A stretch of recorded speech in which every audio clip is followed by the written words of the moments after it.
89% of Bitcoin companies in El Salvador are missing in action. A crypto CEO just got Zoom scammed out of 6 figures. Homeland Security is circling the first crypto bank in America. Canada is approving Solana ETFs while the US is still writing strongly worded denials. And TurboTax meets Satoshi. All coming up right here, right now. Welcome to Protocol Pulse, where freedom is on the menu. It turns out only 11% of El Salvador's Bitcoin firms are actually functioning. But is that really a failure? Out of 181 registered Bitcoin service providers in El Salvador, only 20 are operational. The other 89%, MIA, thanks to miscompliance benchmarks like anti-money laundering programs, proper financial records, and cybersecurity protocols that don't look like they were built on GeoCities. The media calls this a failure. But here's the question nobody's asking.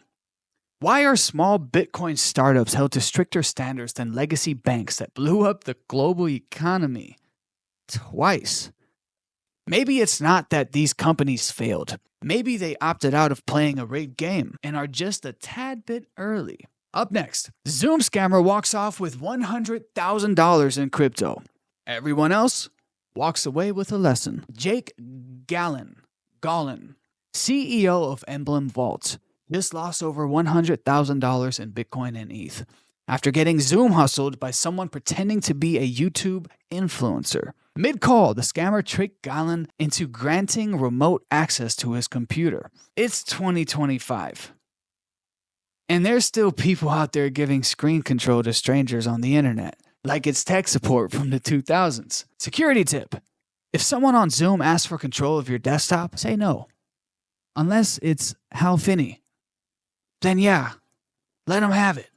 Up next, Anchorage Digital under DHS investigation. Big bank meets Big Brother. Anchorage, the first federally chartered crypto bank, is under microscope. The Department of Homeland Security's El Dorado Task Force. Yes, that's a real name, not a Netflix series. Is digging into its compliance practices. Anchorage already got slapped in 2022 for AML lapses. Now, DHS wants to know if they're running a bank or a laundromat. Ironically, Anchorage just showed up at Trump's Digital Asset Summit because nothing screams, we're clean, like showing up to a Freedom Fest while Homeland Security is reading your Slack logs. Seriously though, leave them alone.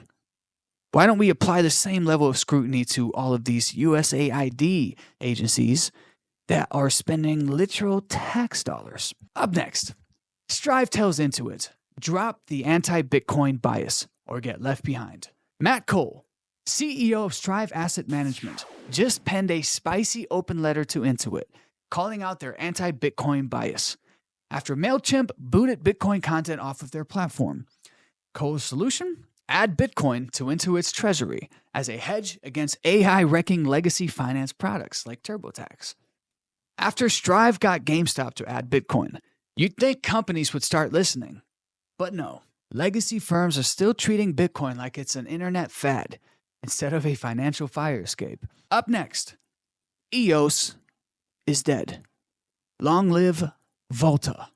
EOS is rebranding as Vaulta, now pivoting to Web3 banking. The name change comes with a new narrative, a 25% token price bump, and presumably a fresh coat of paint on whatever roadmap they're printing this week. Let's just hope this isn't another rebrand to distract from, well, being EOS. Up next, the SEC creates a crypto task force and puts Hester Peirce in charge. The SEC just hit Control-Alt-Delete on its combative stance and rebooted with an actual crypto-friendly task force led by Hester Peirce, aka Crypto Mom.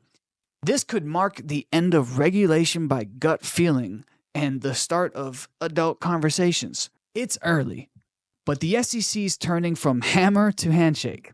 We might be in for a new era, or they're just trying to look friendly before the next enforcement sledgehammer drops.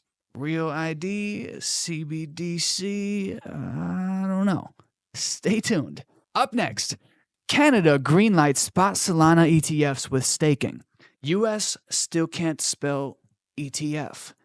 While the SEC is playing policy footsie, Canada just went full send. The Ontario Securities Commission approved 4 spot Solana ETFs with staking. Not only will Canadians be able to invest in Solana through traditional brokerage accounts, but they'll also earn staking rewards, combining the simplicity of ETFs with the benefits of actual crypto ownership. This marks yet another example of Canada making sensible crypto decisions while American regulators are still printing up 400-page denial letters. Perhaps the SEC's new crypto task force will take notes from our neighbors to the north. Stop with the tariffs. Besides that, we should be all right. Up next, COTI launches a privacy-on-demand mainnet. Finally, a Layer 2 that gets it. COTI just went live with its long-awaited Privacy Layer 2 protocol, letting apps and institutions dial in their privacy settings like a thermostat. After 2 years in development, Privacy on Demand is here. So it appears. And just in time. Because between AI snooping government overreach and centralized platforms leaking like sieves, privacy is no longer a luxury.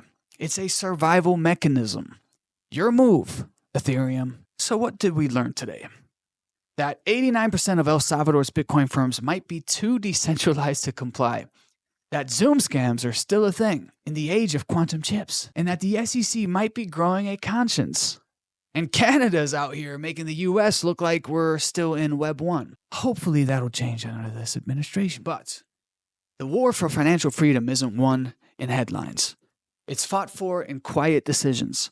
Choosing privacy, demanding sovereignty, and holding your own keys.